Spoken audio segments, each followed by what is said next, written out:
چالاک اور ہوشیار ہے جو اپنے مفاد کے لیے اسلام کا نام ہر وقت جپتی رہتی ہے. وہ قسم اور الفاظ کے ذریعے سے دنیا پر ایسا جادو اپنا چلاتی ہے کہ لوگ سمجھتے ہیں کہ صحیح معنوں میں دین کا خادم اور دین کا ماننے والا اللہ سے ڈرنے والا یہی ہے. لیکن اس کے اندر صحیح معنوں میں اس گروہ کے اندر خلوص کا کہیں نام نہیں ہوتا. یہ اپنے مفادات ہیں جن کی وجہ سے یہ رویہ اختیار کرتا ہے یہ گروہ. اور نشاندہی اس کی پہچان یہ ہوتی ہے کہ جب کبھی ایسے شخص کو قوت و طاقت مل جائے تو وہ اللہ کی فرما برداری میں اس طاقت کو استعمال کرنے کی بجائے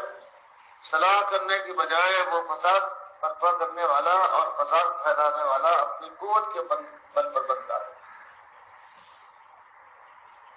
اور دوسرا گروہ خالص مخلصین کا ہے جو ان کے دل میں ہے وہی زبان پر ہے, ان کی زندگی اسی بات کی گواہ ہے. مالک نے فرمایا ہے دونوں کا طریقہ الگ ہے, دونوں کی دوڑ دھوپ الگ ہے, اور اسی لیے دنیا میں چاہے دنیا والے پہچان نہ پائیں لیکن آخرت میں ان دونوں کا انجام ایک دوسرے سے بالکل مختلف ہے. فرمایا گیا من الناس, لوگوں میں سے میں ایسا شخص بھی ہے جو عجیب کا کہ تعجب میں ڈانٹ دیتا ہے وہ تجھ کو, قول ہو اپنے قول کے ذریعے سے فی الحیات دنیا, اس دنیا کی زندگی میں جو اس کے دل کے اندر خلوص نہیں ہے مگر جس کا قول, جس کا انداز, جس کی تقاریر, جس کا ادعا ایسا ہے کہ ہر دیکھنے اور سننے والا تعجب کرتا ہے, خوش ہو جاتا ہے, اس کی طرف اپنا دل کھینچتا ہوا محسوس کرتا ہے. اور یہ شخص وَيُشْهِدُ اللَّهَ عَلَى مَا فِي قَلْبِهِ, ہر بات پر اللہ کو گواہ کرتا ہے کہ میرے دل کے اندر بس خیر خواہی ہے اسلام کی, میں تو اللہ کا بندہ ہوں, مسلمانوں کا خادم ہوں, ان کے بھلے کے لیے میں سمندر میں چھلانگ لگا جاؤں گا, پہاڑوں کی چوٹیوں سے پھال پڑوں گا اگر اس کا موقع ہو. اور قسمیں کھاتا ہے کہ اللہ میرے خلوص پر گواہ ہے, میرے دل کی گہرائیوں میں یہی ایک جذبہ موجود ہے کہ میں اللہ تعالیٰ کی فرما بردار بنوں اور اللہ کے بندوں کا خدمت گزار. فرمایا ایسی اونچی اونچی باتیں کرے گا, زبان کی ایسے پھاک اڑائے گا, ایسے میٹھے بول بولے گا, حالانکہ وہ ہوا علد الخصام. حقیقت یہ ہے کہ ایسا شخص جو اس ہوشیاری کے ساتھ اپنے دل کی کیفیت پر پردہ ڈالتا ہے, خلوص کا دھوکہ دیتا ہے اور دل میں اس کے خالی دنیا اور خالی اپنے نفس سے اس کی حکمرانی ہوتی ہے. فرمایا وہ ہوا علد الخصام, چاہے دنیا والے اس کی نیت کو, اس کے دل کو پہچان نہ پائیں, لیکن یہ وہ شخص ہے کہ یہ بدترین دشمن حق ہے. اس کی زبان کچھ کہتی ہے اور اس کے دل میں کچھ ہے, اور اس کا ثبوت یہ ہے وَإِذَا تَوَلَّىٰ, جب وہ کسی اختیار کا مالک بنتا ہے, اس کے ہاتھ میں معاملات کی بات آتی ہے. کیا اس کے معنی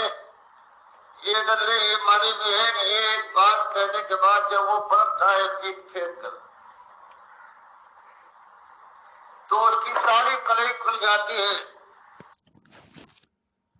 یہ آواز ہے ڈاکٹر مسعود الدین عثمانی رحمۃ اللہ علیہ کی، جنہوں نے توحید کی آواز بلند کی پاکستان کراچی کیماڑی سے، اور یہ دعوت پھیلتی چلی گئی. کم و بیش بڑے شہروں میں مراکز قائم ہونا شروع ہو گئے، مساجد بنی، اور ڈاکٹر صاحب کی وفات 1986 میں ہوئی، اور پھر جماعت کا امیر محمد حنیف صاحب کو بنایا گیا. اور پھر 2017 میں آ کے یہ جماعت اتار چڑھاؤ کے بعد، چونکہ لوگ آتے گئے کہ نکل جاتے تھے، کوئی آتے بڑھتی گئی جماعت. لیکن شیطان نے، جو اصلی ٹھگ ہے، انسانیت کا دشمن ہے، اس نے محمد حنیف کے اوپر ایسا وار کیا. 2005 میں بھی ان کے اوپر وار ہوا، کچھ کمزوری ان کے اندر آئی طاغوت کے معاملے میں. بہرحال لوگوں نے سمجھایا، ساتھیوں نے سمجھایا، انہوں نے معافی بھی مانگی اللہ سے اور اعلان کیا کہ میرے اوپر شیطان کا وار ہوا تھا، اگر میری باتیں مان لی جاتی تو محمد حنیف صاحب نے کہا کہ پھر جماعت کی بنیاد اکھڑ جاتی، جماعت کی بنیاد کے اوپر چوٹ پڑتی. لیکن وہ اس کے اوپر قائم نہیں رہے. چاہیے تو یہ تھا کہ مضبوطی کے ساتھ قدم رکھتے اور پچھلی کوتاہیوں کو نہ دہراتے، لیکن پھر شیطان کا ان کے اوپر ایسا وار ہوا. 2017 کے اندر آ کے انہوں نے سجدہ تعظیمی کا شرک جماعت کے اندر داخل کر دیا، اور لوگوں کا یہ ذہن بنا دیا کہ خاندان یعقوب علیہ السلام نے یوسف علیہ السلام کو معروف سجدہ کیا تھا، بس یہ اللہ کا حکم ہے، اللہ کی مشیت ہے. اور اس طریقے سے انہوں نے یہ ایسا انجیکشن دیا، اور پھر نظم کے ڈنڈے سے، طاقت کے ذریعے، کہ وہ جو بھی اس کو نہیں مانتا تھا اس کی اب خیر نہیں ہے. اگر ناظم ہے تو اب وہ ناظم نہیں رہتا تھا، اگر کوئی شورا میں ہے تو اس کو وہاں سے نکال دیا جاتا تھا،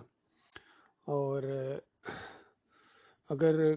کوئی مسجد ایسی ہے جہاں سارے لوگ اللہ کے سجدے کے قائل ہیں تو وہ مسجد کو تالا لگا دیا. انہوں نے اندازہ لگائی ہے 6 مہینے ایک مسجد ٹیکسلا میں بند رہی. پھر جہاں دوسری جگہ جہاں مساجد کے اوپر ان کا کنٹرول نہیں تھا، وہاں سے انہوں نے اپنے ساتھیوں کو کہا کہ خبردار وہاں کوئی نہیں جائے گا، یعنی مسجد توحید جو تقویٰ کی بنیاد کے اوپر بنی ہے وہاں جانا نہیں ہے. اور اس کے مقابلے میں انہوں نے اپنی سجدہ تعظیمی والی مسجد بنائی چکری وکیلا کے اندر. بہرحال قصہ مختصر کہ ڈاکٹر صاحب جو 2 کردار ابھی بیان کر رہے ہیں، کہ ایک وہ ہے جس کی ظاہری طور پر باتیں، ان کا اخلاق، ان کا معصوم سا چہرہ بڑا ہی دل کو موہ لینے والا ہے، لیکن وہ اصل جگڑالو ہے، اور جب اس کو طاقت ملتی ہے، اقتدار ملتا ہے، تو پھر اس کے بعد تباہی پھیرتا ہے. تو بالکل یہی کیا ہے محمد حنیف نے اس طاقت کے نشے کے اندر، جو جماعت کے اندر ایک اقتدار کا اس کے پاس ایک ہتھیار تھا، اس کے ذریعے اس نے اس سجدے کے شرک کو جماعت کے اندر پھیلا دیا. تو بہرحال یہ اس کا ذمہ دار ہے. اب اس کے جتنے بھی یہ چیلے ہیں، چاہے یہ منور سلطان ہو، قاری خلیل الرحمان ہو، ڈاکٹر عبداللہ ہو، یا جتنے بھی ہیں، مرکزی شورا پوری اسلم ہو، تو یہ اب اسی کی بولی بولتے ہیں، اور قرآن کو انہوں نے بالکل پیچھے کر دیا. تو ایسے کرداروں کا ذکر کیا گیا ہے. پھر یہ جو باغی گروپ نکلے ہیں، ان کے جو سرغنے ہیں، ان کا بھی یہی انداز ہے، چاہے یعقوب علی ہو اور اختر بیگ ہو، یہ فیاض محمود باجوہ ہو، یا بدر کا وہ ایک بیٹا عماد، وہ بہت متکبر ہے، اسی طریقے سے عبید ہو، یہ سارے اسی ایک ہی کیٹیگری کے لوگ ہیں. یہ بالکل دنیا دار لوگ ہیں، ان کو دین سے کوئی غرض نہیں ہے، وہ خلوص ان کے اندر نہیں ہے. تو ابھی آپ سنیں گے ڈاکٹر صاحب نے 2 کرداروں کا ذکر کیا ہے. ایک طرف یہ کردار ہے جو سامنے آتے ہیں، اور ایک طرف ڈاکٹر مسعود الدین عثمانی رحمۃ اللہ علیہ کا اپنا کردار ہے، اور ان کے سچے اور مخلص ساتھیوں کا کردار ہے، جنہوں نے اپنی جانیں اللہ کے ہاں گویا بیچ دی ہیں، اور اللہ کی رضا حاصل کرنے کے لیے وہ اس دعوت کو خلوص کے ساتھ پیش کرتے ہیں. کسی پر چوٹ لگے، کوئی ناراض ہو، چھوٹے اور بڑے کا لحاظ کیے بغیر خالص اللہ کی رضا کے لیے جمے ہوئے ہیں اور دوبارہ منظم ہو گئے ہیں. یہ بقیہ حصہ پھر سنیے اس تقریر کا. صاحب الارض، اس کی دوڑ دھوپ ہوتی ہے زمین کے اندر، لیفسدہ فیہا، کہ زمین کے اندر وہ فساد پھیلائے. زبان سے کہتا تھا، اللہ کی بندگی کے بڑے بڑے دعوے تھے، اسلام کا خادم اور اسلام کا جانثار تھا، اپنی گردن دینے کو تیار تھا، لیکن جب عملی طور پر اس کا موقع آیا تو دیکھا یہ گیا کہ بجائے اس کے اسلام کا خادم ہوتا، خیر و صلاح کی طرف لوگوں کو بلاتا، اللہ کی بات کو اس دنیا میں قائم کرنے کی کوشش کرتا ہے، وہ تو فساد برپا کرتا ہے، اللہ کی مرضی کے خلاف اپنا رویہ اختیار کرتا ہے، اور اس کے بعد اللہ کے دین کی بجائے باطل کا پرچارک بنتا ہے، اس کا علمبردار اور اس کی جے کار کر اللہ کے راستے کو روکنے والا ہوتا ہے۔ جب وہ موقع آتا ہے تو فساد برپا کرتا ہے دنیا میں، وَيُهْلِكُ الْحَرْثَ وَالنَّسْلَ، خیر خواہی انسانیت کی ہر وقت اس کی تقریر میں، اس کی گفتار میں پائی جاتی تھی، لیکن اب اس کا ہر عملی کام یہ ہوتا ہے کہ وہ يُهْلِكُ الْحَرْثَ وَالنَّسْلَ، اس کی دوڑ دھوپ اس پہ ہوتی ہے کہ کھیتیوں کو برباد کرتا رہے، ایسے کام، ایسے حکم دے، ایسے طریقے اختیار کرے کہ انسانیت کا فائدہ ہونے کے بجائے انسانوں کی ہر کھیتی ہے، جو مال اور سامان ہے، وہ برباد ہو جائے، ورنسل، اور ان کی آل اولاد کے اندر فساد برپا ہو جائے اور کٹ جائے اور برباد ہو جائے انسانیت کی نسل۔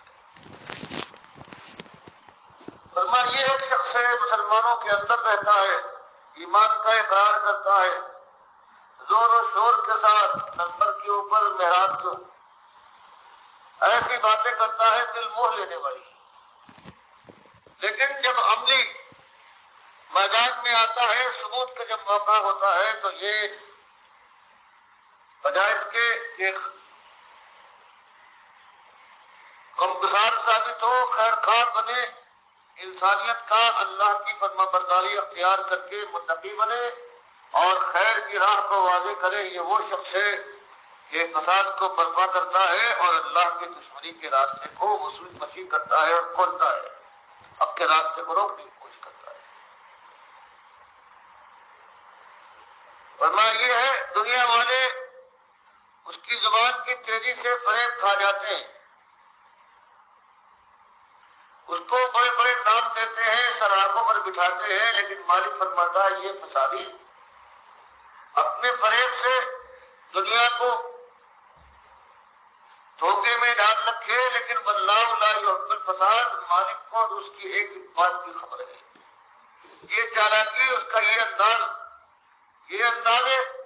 تقریر اور گفتگو، یہ جو زبان کے اس کے پھاگ ہیں، مالک اس سے باخبر ہے، اور پروردگار کا ایک قاعدہ یہ ہے کہ مالک فسادیوں سے محبت نہیں رکھتا، مالک تو فسادیوں کا دشمن ہے، پروردگار کے غضب کی اور فسادیوں کی طرف پھر جاتی ہے، وہ فسادی کہ جو اللہ اور اس کے رسول کی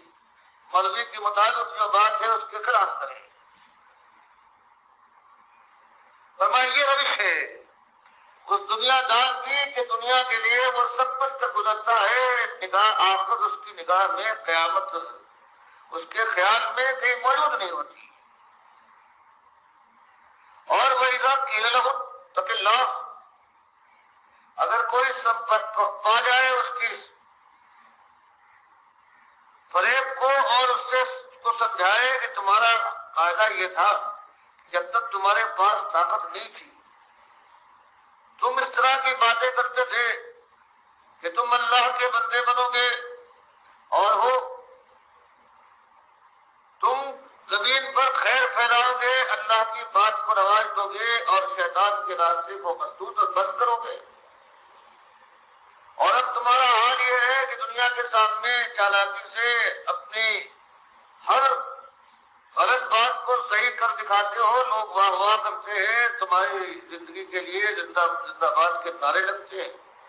لیکن تم یہ کر رہے ہو یہ خالص دھوکہ ہے، اللہ کے دین کے خلاف تمہاری روش ہے، اس سے بعد آ جاؤ، بہرحال اللہ کی بارگاہ میں ایک دن جانا ہے اور سب کچھ اس دن ایک دن سارا قصہ بات کر دیا جائے گا۔ فرمایا کوئی اگر سمجھانے والا اس کی اس فریب کو پا جائے، اس کی خیر خواہی میں آ کر اس سے کہے وَإِذَا قِيلَ لَهُ، کہ جب اس سے کہا جاتا ہے کہ اتق اللہ، کہ اس روش سے باز آ جا، کہ تیرا قول کچھ ہے اور تیرا عمل کچھ، فرمایا کہ بجائے اس کے کہ اپنی غلطی کو محسوس کرے، اللہ کی پکڑ سے ڈر جائے، تقوی کے دامن میں اپنا منہ چھپائے، اس کے بجائے مالک فرماتا ہے اخذت العزت بالاسم، اخذت العزت، جو جھوٹا اس کا مقام ہے، کردار ہے، جو اس نے ایک جھوٹی پوزیشن بنا لی ہے، لوگوں کی نگاہ میں مقام اس نے حاصل کر لیا ہے، تو یہ وہ مقام، یہ اپنا جھوٹا کردار۔ یہ بات کہ اگر میں نے اپنی غلطی مان لی تو اس کے بعد میری حیثیت کوئی باقی نہ رہے گی دنیا کی نگاہ میں، فرمایا یہ وہ خیال ہے، اس کی جھوٹی عزت ہے، اس کو جمع دیتی ہے بالاسم، اسی گناہ پر باقی رکھتی ہے، اس کو پلٹنے اور توبہ کرنے کا موقع اور توفیق نہیں۔ فرمایا یہ مسلمانوں کے اندر ایک گروہ ایسا بھی ہے محض جہنم، فرمایا کہ بھی سمجھانے بجھانے کا معاملہ ہے، ہو سکتا ہے کہ یہ نہ مانے، بالکل اس دنیا کے لیے اللہ کی پکڑ کو بالکل فراموش کر دے، چند روزہ زندگی کے لیے وہ سب کچھ اپنے لیے انتظام کرے اور اس کے بعد اس کے اوپر اپنے فریب پر پردے ڈال دے، لیکن آخر کار مالک کی پکڑ سے بچ نہیں سکتا۔ ایسے شخص کے لیے بحث جہنم، اس کے لیے جہنم کافی ہے، ولبئس المہاد، اور یہ جہنم کی بڑھتی ہوئی آگ یہ بہت ہی بری گود ہے، بہت ہی بری آرام کرنے کی جگہ ہے، پلٹنے کا مقام ہے۔ تو فرمایا ہوشیار آنکھیں کھول کر، صرف زبان کی باتیں ہیں، زبان کے فاقوں پر نہ جانا، آمار دیکھو، تجربہ دیکھو کیا انسان کرتا ہے، ایسا انسان کہ جس کے دل کے اندر ابھی ایمان نہ اترا ہو، جو مفادات کی وجہ سے بالکل فراموشکار بن گیا ہو اور دنیاوی اپنے مفاد کے لیے وہ ہر چیز کو ترجیح، یہاں تک کہ قیامت کے حساب و کتاب کو اور اللہ کے ساتھ اپنے ایمان تک کو پسے کچھ ڈالتے ہیں۔ بالکل یہی ہوا ہے، بالکل یہی ہوا ہے۔ دیکھیے جب محمد حنیف کی اس کوتاہی کو پکڑ لیا گیا اور بڑے ادب و احترام کے ساتھ ان کو سمجھایا گیا، وہ مضمون لکھ کے سجدہ تعظیمی کا شرک ان کے ہاتھ میں پکڑایا گیا اور بہت ہی خصوصی گزارش کی گئی کہ دیکھو اس کے اندر جو قرآن اور حدیث کا صحیح موقف بیان ہوا ہے یہ حق ہے، اور آپ نے یہ جو سجدہ تعظیمی پھیلانا شروع کر دیا یہ غلط ہے، اس سے جماعت تباہ اور برباد ہو جائے گی، دنیا میں بھی ان مسلک پرستوں کا تو مقابلہ نہیں کر سکو گے، آخرت میں تو ذلت ہے ہی ہے۔ تو اس کے بعد جھوٹی عزت ان کی آڑے آ گئی کہ اچھا مجھے، پھر اس کے بعد جس نے بھی ان کو ٹیلی فون کر کے سمجھایا یا گفتگو کی، انہوں نے اپنی پگڑی اور ناک کو اونچا ہی رکھا اور کہا کہ مجھے وضاحتیں نہ کرو، مجھے مت سمجھاؤ، اس طریقے سے انہوں نے آڑے ہاتھوں لیا لوگوں کو۔ تو یہ پوری بات ان کے اوپر فٹ آ رہی ہے، اور جو دوسرے یہ گروپ بن گئے ان کا بالکل یہی معاملہ ہے، چاہے یعقوب علی ہو، سرفراز ہو، اس کا بھائی زبیر ہو، یا یہ جو گروپ ہے اختر بیگ لوگوں کا، اور چاہے یہ فیاض محمود باجوہ کا، اور یہ جتنے بدر صاحب کے بچے ہیں، ایک ہی کشتی کے سارے مسافر ہیں، موٹا نفس ہے ان کا، دنیا دار ہیں۔ بہرحال حسب ہو جہنم والا معاملہ یہ ہے کہ بس جہنم ہی ان کا ٹھکانہ جب بنے گا تب ان کو مزہ آئے گا، یہ واپس آنے کے لیے تیار نہیں ہے، قرآن و حدیث کے پیچھے چلنے کے لیے تیار نہیں ہے، قرآن و حدیث کا رخ موڑ رہے ہیں بالکل پوری طرح، دو کے اندر تو شرک آ گیا اور تیسرے بھی پر تول رہے ہیں۔ اللہ تعالیٰ ان کے فریب سے انسانیت کو بچائے اور ہمیں اللہ تعالیٰ ایمان خالص کے اوپر جما دے، اور ڈاکٹر صاحب نے جس انداز سے یہ دعوت اٹھائی ہے اسی انداز سے ہم آگے بڑھائیں، ایمان کی یہ شمع انشاءاللہ ہم بجھنے نہ دیں گے اللہ کے فضل و کرم سے۔